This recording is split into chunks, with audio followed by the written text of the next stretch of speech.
This is the story of the slave trade between Europe and Africa, a tragic tale of coastal villages raided and men, women and children carried off into captivity, loaded onto ships, taken to be sold as slaves in another continent and never seeing their homes again. A familiar enough narrative, except that in this case the villages being depopulated in this way were English, and the slave traders arrived in ships which had sailed from Africa. Long before the British ever became involved in the slave trade, slavers out of Africa were raiding not only the British Isles but many other European countries, from Iceland to Malta, Ireland to Spain and Italy to the Netherlands, carrying off white slaves to be sold in the slave markets of Africa.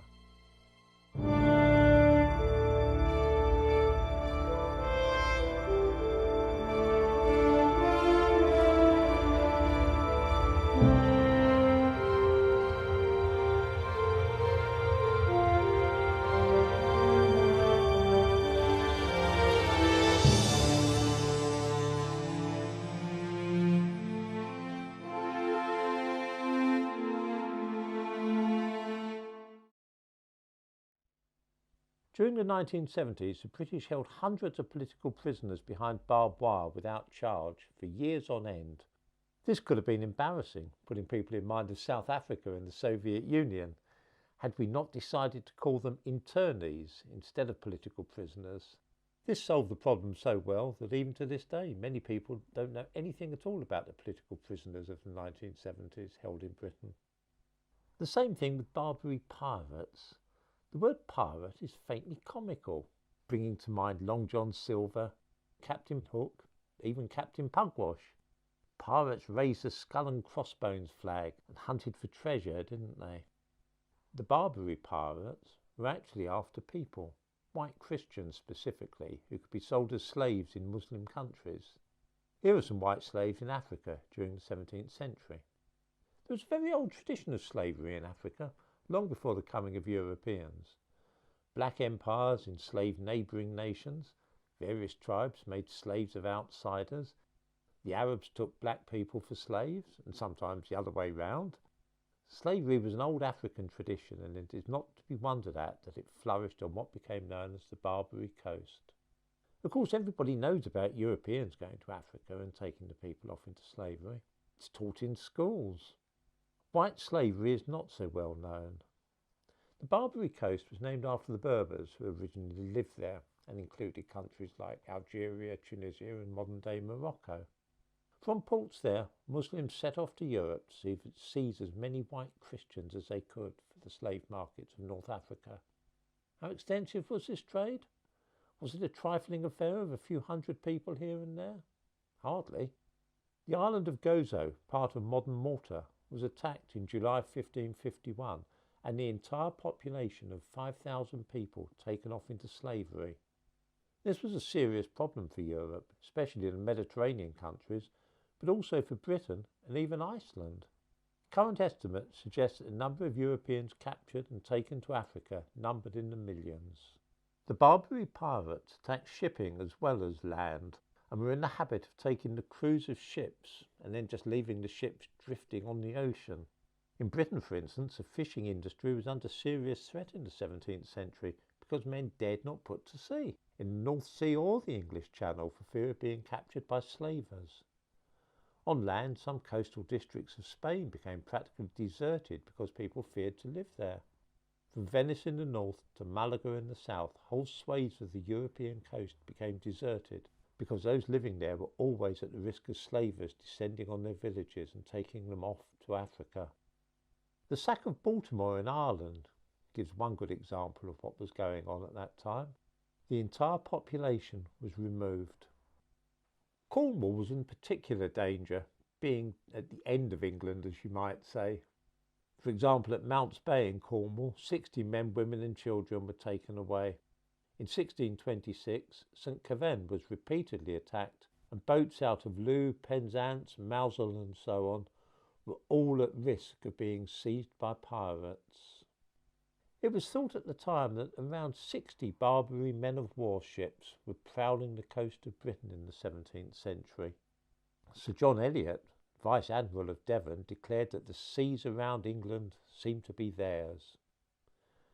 We think of Pirate Island as being in the Caribbean, but for a while the Isle of Lundy in the Bristol Channel was held by the Barbary pirates and used as their base. In 1645, another raid by Barbary pirates on the Cornish coast saw 240 men, women and children kidnapped.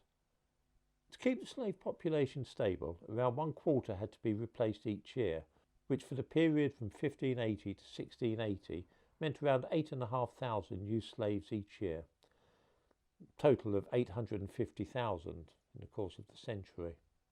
According to one estimate, 7,000 English people were abducted between 1622 to 1644, many of them ship's crews and passengers. But the corsairs also landed on unguarded beaches, often at night, to snatch the unwary. This was a huge business. The Muslim world needed galley slaves, they needed labourers, they needed people to guard harems, all sorts of people, and they preferred to use Christians rather than Muslims for this. The rulers of the countries of North Africa were entitled to 1/8 of all the slaves captured, and these were used for public works. Cervantes, author of Don Quixote, was a slave in Africa for several years before being ransomed. This was another motive for the slave trade. If you could seize well-to-do people, they could be ransomed by their families, sold in effect for money. The rise of the British Navy was in part due to the efforts to combat the Barbary pirates' depredations on the shores of Britain. Samuel Pepys mentions this in his diary. He says, "I went to the Fleece Tavern to drink, and there we spent till 4 o'clock telling stories of Algiers and the manner of the life of slaves there. Captain Mootham and Mr. Dawes, who have both been slaves there, did make me fully acquainted with their condition, how they eat nothing but bread and water, how they are beat upon the soles of their feet and bellies at the liberty of their padron, how they are all night called into their master's quarters, and there they lie." The conditions of the white slaves in Africa were sometimes worse than those of the black slaves in the Caribbean and America. Some were routinely castrated to create eunuchs to guard harems. Others were kept as galley slaves, not setting foot ashore for years on end. The ill treatment of these slaves in Africa was a matter of great concern in Europe. How did it come to an end? Well, it's rather unfortunate. The British began to pay tribute to some of the North African countries in order to prevent the Barbary pirates from visiting their country and seizing their ships. It was guyed up under various terms, but effectively the British were paying not to be molested. This all came to an end for American ships with the American Revolution. They no longer enjoyed the protection that the British had, and so several American merchant ships were seized by pirates in the Mediterranean.